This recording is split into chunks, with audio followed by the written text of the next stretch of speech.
Hello everyone, आज हम लोग पढ़ने वाले हैं कि दशमलव संख्या के एलसीएम और एचसीएफ के बारे में समझेंगे। ठीक है, दशमलव संख्या के एचसीएफ और एलसीएम। ठीक है, ये दो चीजें जानेंगे बस इस वीडियो में। और एक और हम पिछले वीडियो में आपको बताना ये वाला भूल गए थे कि यदि एक पे 8 का बार रहेगा तो कैसे बनेगा।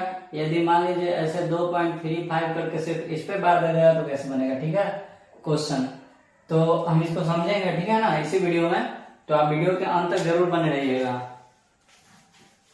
देखिए, हम पहले क्वेश्चन देखते हैं। हमारा क्वेश्चन दिया हुआ है 1.75 और दूसरा है 5.6 और तीसरा है 7।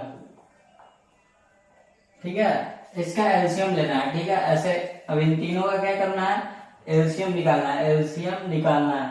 तो एलसीएम निकालने के लिए क्या करेंगे, आपको पता रहना चाहिए। इन तीनों के एलसीएम निकालने के लिए क्या करना चाहिए हमको। देखिए, पहले तो इसमें क्या करना ये होता है कि देखिएगा, ये दशमलव के बाद कितनी संख्या है, 2 है। यहाँ पे देखिएगा दशमलव के बाद कितनी संख्या है, 1 है। यहाँ पे 7 है, केवल इसमें कोई दशमलव ही नहीं है। तो यहाँ पे 7 है और यहाँ पे कोई दशमलव नहीं है। तो करना क्या होगा हमको, देखिए देखना है कि सबसे ज्यादा दशमलव के बाद किसका अंक है। सबसे दशमलव के बाद सबसे ज्यादा कितना अंक है, 2 है। ठीक है, इसमें क्या है, 1 है। तो इसमें क्या करेंगे कि अपने मन से 0 बैठा लेंगे। ठीक है, अपने मन से 0 बैठा लेंगे। यहाँ पे भी क्या करेंगे, दशमलव के बाद कोई अंक, इधर में तो दशमलव ही नहीं है। तो क्या करेंगे, दशमलव बैठाकर अपने मन से 2 0 कर देंगे। क्यों 2 0 करना है, क्योंकि देखिए हमको सबसे ज्यादा वाला दशमलव के बाद सबसे ज्यादा जो नंबर है उसको देख के चलना है। ठीक है, तो इसमें 2 नंबर है, इसमें 1 था तो अपने मन से 0 लगा दिया तो 2 हो गया। इसमें भी दशमलव था ही नहीं और 0 ये 2 अंक नहीं था, एक भी अंक नहीं था दशमलव के बाद, दशमलव ही नहीं था। तो अपने मन से हम दशमलव के बाद डबल 0 बैठा दिए। ठीक है, दशमलव के बाद अपने मन से डबल 0 बैठा दिए। तो अब देखिए, दशमलव के बाद सब में क्या हो गया, 2 संख्या हो गया। दशमलव में के बाद सब में कितना संख्या हो गया, 2 संख्या हो गया। अब क्या करना है, जैसे हम लोग नॉर्मल एलसीएम निकालते हैं उसी तरह इसको एलसीएम निकालना है। ठीक है, अब जैसे हम नॉर्मल एलसीएम निकालते हैं उसको ऐसे ही एलसीएम निकालना है। देखिएगा, तो अब क्या करेंगे कि कितना हो जाएगा, 175 हो जाएगा। ये कितना हो जाएगा, 560 और ये कितना हो जाएगा, 700 हो जाएगा। इतना हो जाएगा। ठीक है, नॉर्मल अब एलसीएम निकालना है हमको, इतना करके। अब क्या करेंगे, अब एलसीएम निकालना है। तो एलसीएम निकालने के लिए क्या करेंगे, पहले 2 से लगाएंगे। 2 से 175 लगेगा नहीं, तो इसको ऐसे ही उतार देंगे। ठीक है, ये देखिए 2 से लगेगा, कितना बार में लगेगा, 2.5 गुना 500, 27 दूनी 28 दूनी ना हो जाएगा 280। 280 गुना 560, 280 बार में। फिर इसको क्या लगाएंगे, 350 लग गया। फिर देखते हैं कितना से लगता है, ट्राई करते हैं। अब देखिए, फिर 2 से लगेगा, 2 से लगाएंगे 175 लगेगा नहीं। ठीक है, 280 का कितना हो जाएगा, 140। 2 से लगाएंगे तो ये कितना है हमारा, 175 है। कितना, 15 और 2 बचेगा तो बच रहे 25। इसको भी 5 से लगाने की कोशिश करते हैं। 5 से लगेगा, 5 दूनी 10, 4 8 बचे 40, 5 से लग गया। इसको 5 से लगाते हैं, कितना, 5 तिहाई 15 और 25। देखिएगा अब कितना से लगेगा ये, फिर 5 से लगेगा, 5 सते 35, 28 के 28, फिर 5 सते 35, फिर कितना, 7 से लगेगा, 7 एकम 7, 7 चौको 28, फिर 7 एकम 7। ठीक है, इतना आपको समझ में आ रहा होगा एलसीएम। यदि एलसीएम आता है तब ये समझ में आएगा, यदि एलसीएम भी नहीं आता है तब ये नहीं समझ में आएगा आपको। ठीक है, तो अब इतना हम तो कर लिए। अब देखिए, अब कोई लगेगा तो सिर्फ एक है और 4 1 है, तो अब लगाएंगे नहीं।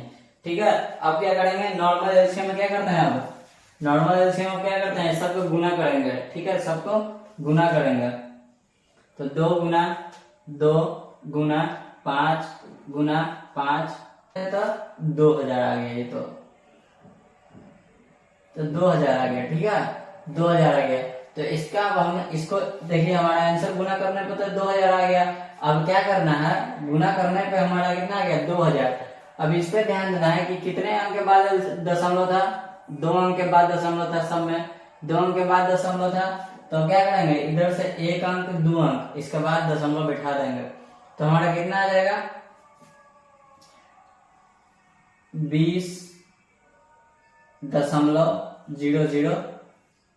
ये हमारा एलसीएम निकल के आएगा। ठीक है, एलसीएम हमारा क्या निकल के आ गया 20.00। ठीक है, अगर एचसीएफ भी बात करता है तो ऐसे ही निकलेगा। हम एचसीएफ भी निकाल के इसका दिखा रहे हैं आपको। ठीक है, एचसीएफ भी अभी निकाल के दिखाएंगे। ये हमारा एलसीएम हो गया। क्या करें, गुना करके जितना आया था हमको, कितना आया 2000 आया, गुना करके 2000 आया। तो इसमें देखेंगे कि कितने अंक के बाद दशमलव बैठा हुआ है, 2 अंक के बाद। तो हम क्या करें, इधर से 2 अंक के बाद दशमलव बैठा दिए, हमारा आंसर आ गया 20.00। ठीक है, 20.00। देखिए अब इसका हम एचसीएफ निकालेंगे। इन तीनों का अभी एलसीएम निकाले हैं, अभी इन तीनों का एचसीएफ भी निकालेंगे। ठीक है, एचसीएफ भी निकाल के हम आपको बताएंगे कि एचसीएफ कैसे निकलेगा। देखिए एचसीएफ निकालने के लिए भी सेम हमको करना पड़ता है। दशमलव के बाद कितना अंक है, इधर इसमें सबसे ज्यादा अंक वाला देखना कि दशमलव के बाद सबसे ज्यादा अंक किसके पास है। तो इसके पास देखिए 2 है, 2 अंक है दशमलव के बाद। ठीक है, तो इसमें कितना अंक है, 1 ही है। तो क्या करेंगे, 1 जीरो अपने से बैठा देंगे दशमलव के बाद। इसमें क्या है, इसमें तो है ही नहीं। तो इसमें क्या करेंगे, दशमलव लिख के 2 जीरो खुद से बैठा देंगे। ऐसे करना है। अब देखिए इस तीनों में दशमलव के बाद 2 अंक है ना, तीनों बराबर कर दिए। अब तीनों बराबर कर दिए तो जैसे नॉर्मल एचसीएफ निकालते हैं हम लोग। नॉर्मल एचसीएफ क्या करते हैं निकालने के लिए, नॉर्मल एचसीएफ निकालते हैं 175 है, इसको अलग निकालेंगे। इसको क्या है 560 है, इसको भी अलग निकालेंगे। ये क्या है 700 है। सबका गुणनखंड तोड़ेंगे, है ना। तो इसको क्या करेंगे, एचसीएफ निकालने के लिए पहले इसको कितना से लगाया हम, 5 से लगेगा। 5 तिया 15, 15 और 5 25, फिर कितना से लगाया 5 से, 5 7 35, फिर 7 से। एक बार में खत्म कहानी इसका। ठीक है, इसका कहानी खत्म। तो 175 का एचसीएफ कितना आ गया, नहीं 175 का गुणनखंड पहले, एचसीएफ नहीं। 5 गुने 5, 7 गुने 1। ठीक है, अब इसमें ध्यान देते हैं, इस पर 560 पर पहले ये कितना से लगेगा, 2 से लगाया, बिल्कुल 2 से लगाया। कितना बार में 280 से, फिर 2 से कितना से लगेगा 14 से, 140 से, फिर 2 से 70 से, फिर 2 35, फिर 5 से 7 बार में, फिर 7 से 1 बार में। ठीक है, अब इसको देखिएगा तो इसका कितना आ गया, ये गुणनखंड 560 को तोड़े कितना बार में, कैसे कैसे 2 2 2 4, 4 को 2, 1 2 3 4, फिर 5 और 7, फिर गुना में 5 और 7। ठीक है, तोड़ दिए 5 और 60 को। अब इसको तोड़ते हैं। ठीक है, 700 को, 700 को तोड़ते हैं। कैसे टूट रहा है देखिएगा, 2 से 350, फिर कितना से 2 से 1 बार में, तो बचा 1, 7 बार में 5, 175 से, फिर 5 से रहेगा कितना बार में, 5 दिए 15, 2 5 25, फिर 5 7 35, फिर 7 बार में 1। ठीक है, अब देखिएगा एचसीएफ निकालने के लिए हम लोग जनरली क्या करते हैं, बेसिक नॉर्मल एलसीएम, ये तो अभी दशमलव हो रहा है, लेकिन हम लोग जो नॉर्मल होता है उसको क्या करते हैं निकालने के लिए, तीनों को मैच करते हैं। ठीक है, तीनों को मैच करते हैं ना। क्वेश्चन यहाँ से मिटा के हटा दे रहे हैं। ठीक है, क्वेश्चन यहाँ से मिटा रहे हैं हम।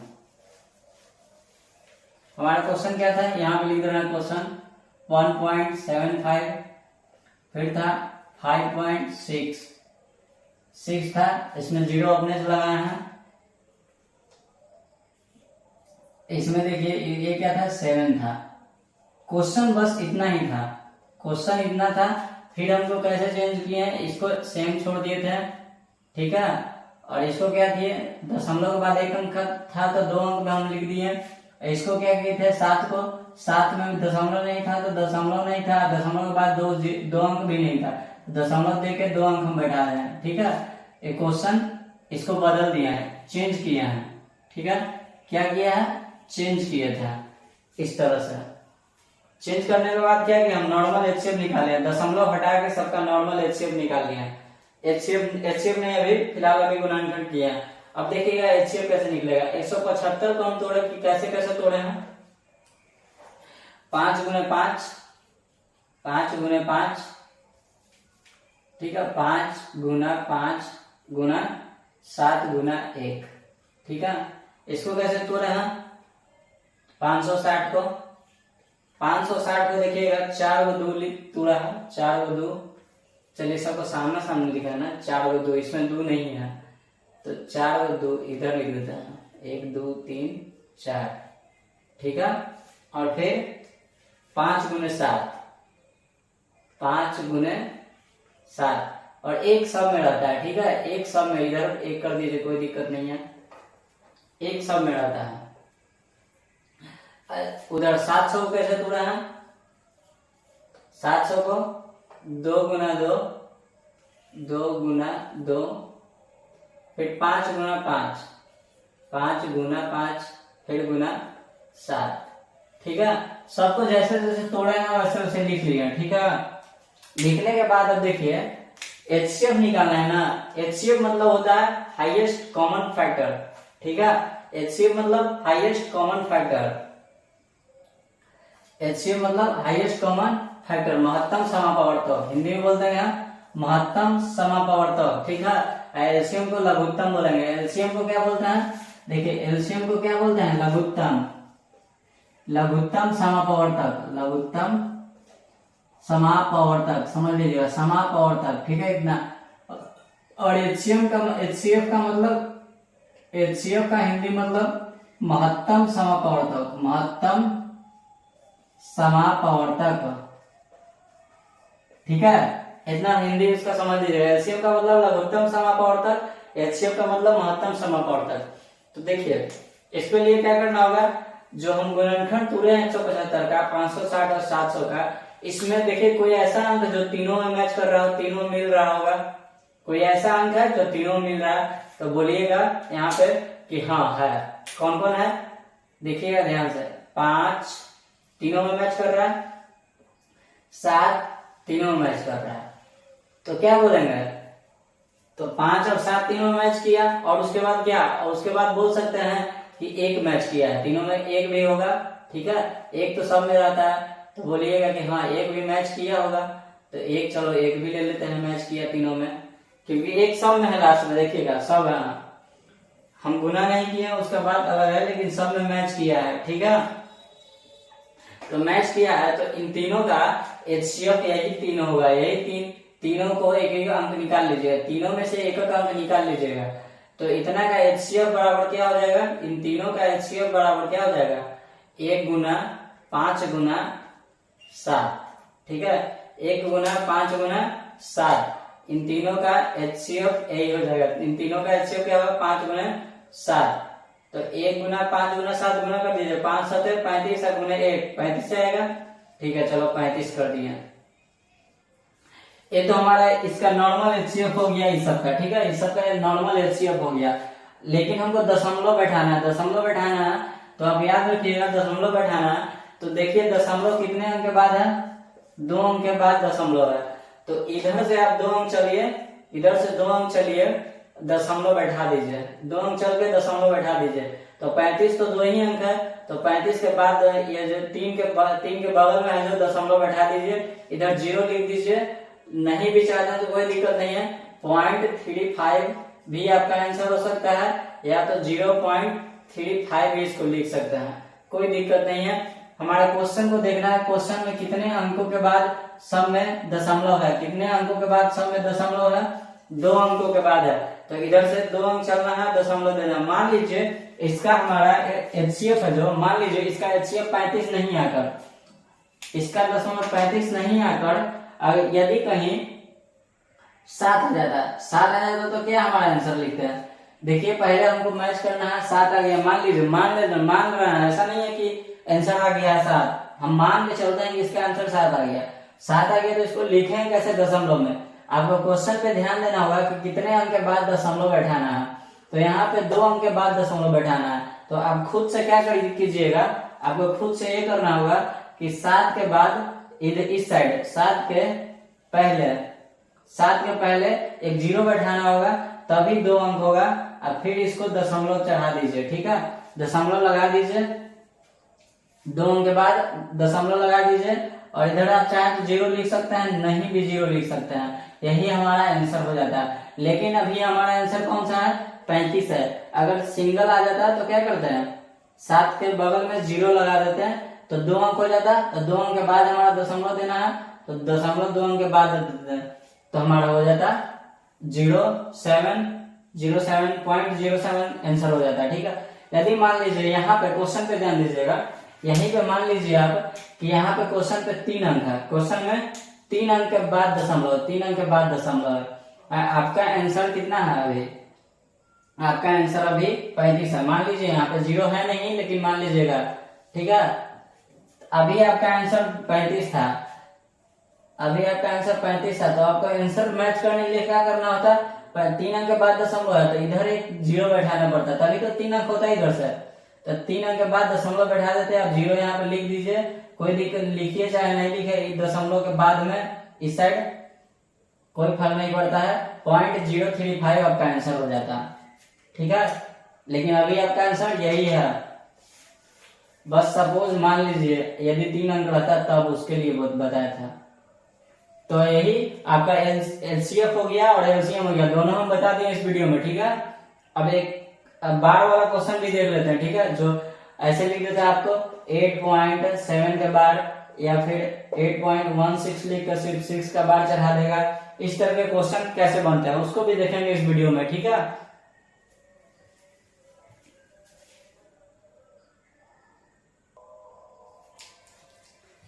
अब आइए इस प्रश्न को देखते हैं कि दशमलव को बार को भिन्न में बदले, ठीक है। अब देखिए दशमलव को बार के भिन्न में बदलिए, देखिए ये जो क्वेश्चन है इस पे भी बार लगेगा, आगे बढ़ेंगे तो इस पे बार लग जाएगा, इस पे भी बार लगेगा और इस पे भी बार लगेगा, और ये सब क्वेश्चन पे बार बार आपको दिख रहा है कि बार लगा हुआ है, ठीक है। तो देखिए ये क्वेश्चन है जो अभी 0.33 को आप इस तरह से लिख सकते हैं, 0.3 पे बार चढ़ा सकते हैं, क्यों, क्योंकि ये जो 3 है जो बार बार रिपीट हो रहा है, तो इस पे एक रेखा ऐसे चढ़ा दीजिए जिसको हम बार बोल रहे हैं, उसको ऐसे लिख सकते हैं। इसको क्या लिख सकते हैं, यहाँ पे देखिएगा 0.6767 बार बार रिपीट हो रहा है, तो 0.67 को बार में चढ़ा सकते हैं, ठीक है।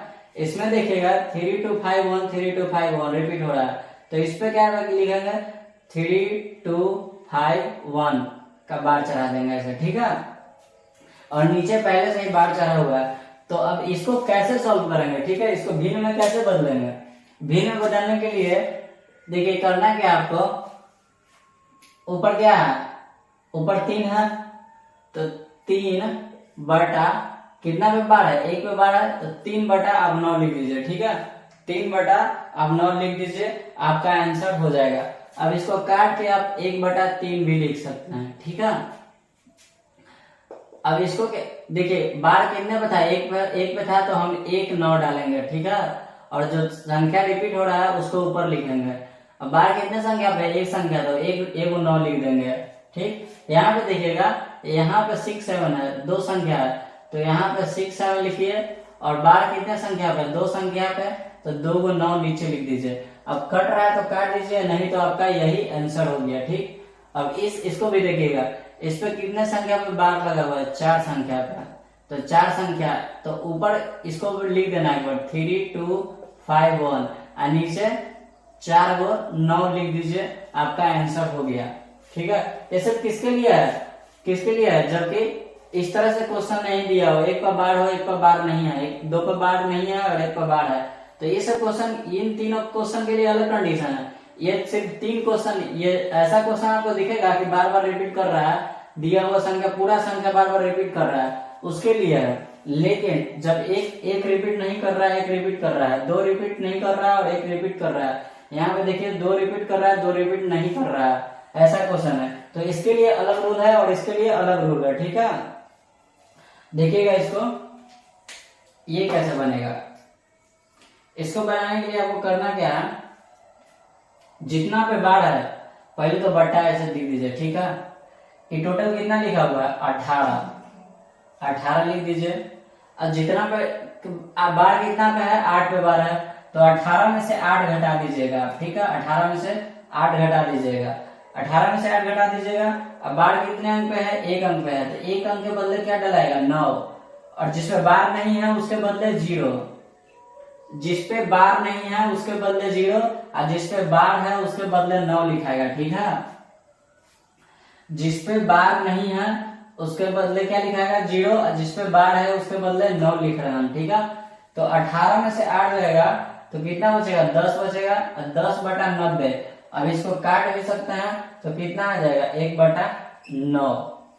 अब इस संख्या को, अब इसको देखते हैं दूसरा नंबर क्वेश्चन को, ठीक है। ये पहला क्वेश्चन बन गया हमारा, पहला क्वेश्चन बन गया। क्या किया है ध्यान दीजिएगा फिर से, जिसपे बार था उसको घटा देना किसमें से, टोटल में से। दशमलव के इस तरफ 18 है तो 18 में से हम 8 घटा दिए। अब इस पे ध्यान दीजिएगा, इस पे ध्यान दीजिएगा क्वेश्चन पे, ठीक है। ये 0.576 है, 6 पे क्या चल रहा है बार चल रहा है, ओके। तो बार चल रहा है तो इस पे क्या करेंगे, सिर्फ इसको हमको 6 घटाना है, ठीक है ना, सिर्फ 6 को घटाना है। 6 को घटाने के लिए क्या करेंगे 500, टोटल कितना दिया हमारे पास 576 है, टोटल कितना है 576। तो जो बार दिया हुआ है उसको घटाना है सिर्फ, ठीक है, बार जो दिया हुआ है उसको घटाना है, तो 6 को घटा देंगे इसमें से। 6 को घटा रहा है, नीचे हम क्या बताए हैं जिसपे बार चला है उसके बदले एक 9 लिख दीजिए। एक संख्या पे बार है तो हम एक 9 लिख देते हैं। कितने संख्या पे बार नहीं है दशमलव के बाद, 2 संख्या पे, 2 संख्या पे बार नहीं है तो 2 को 0 नीचे लिख दीजिए, ठीक है। अब करना क्या है 576 में से 6 घटाएंगे तो कितना बचेगा 570, और नीचे 900 बचेगा, ठीक है, 900 बचेगा। इस 0 को इस 0 से काट सकते हैं, 0 0 कटेगा तो बचेगा कितना 57/90, और कटेगा तो आप काट के आंसर ला सकते हैं, ठीक है। प्रोसेस यही है, कॉन्सेप्ट यही है जो समझा रहे हैं आपको, ठीक है। और इसको देखिएगा, अब इस क्वेश्चन को देखते हैं 0.1254। यहाँ पे देखिए 5 और 4 पे बार है लेकिन 1 2 पे बार नहीं है, तो क्या करेंगे देखिए, पहले क्या करेंगे हम टोटल लिखते हैं 1 2 5 4, ठीक, 5 4 लिख दिए। अब 5 4 लिख दिया, घटाना किसको है जिसपे बार है उसको घटा देना है, 1254 में से 54 घटा देना है, ठीक है। और जिसपे बार है उसके लिए क्या हम लिखते हैं 9 लिखते हैं, जिसपे बार है उसके लिए 9, तो 2 पे बार है तो 2 के बदले हम 9 लिख दिए। लेकिन जिसपे बार नहीं है उसके लिए क्या लिखते हैं 0, तो 2 पे बार नहीं है तो 2 को 0 लिख दिए, ठीक है। अब 1254 में से 54 घट जाएगा तो कितना बचेगा 1200, ठीक, और नीचे कितना है 9900, 9900। 2 को 0 से 2 को 0 कैंसिल, तो कितना बचा 12/99, ठीक है। अब ये नहीं कि 0 काट रहे हैं, अगर बीच में इधर 1 रहता है इधर 2 रहता है तो ये दोनों 0 के काट दो, ऐसा नहीं होता है। जब लास्ट में खाली 0 रहेगा तभी कटेगा इसे, ठीक है।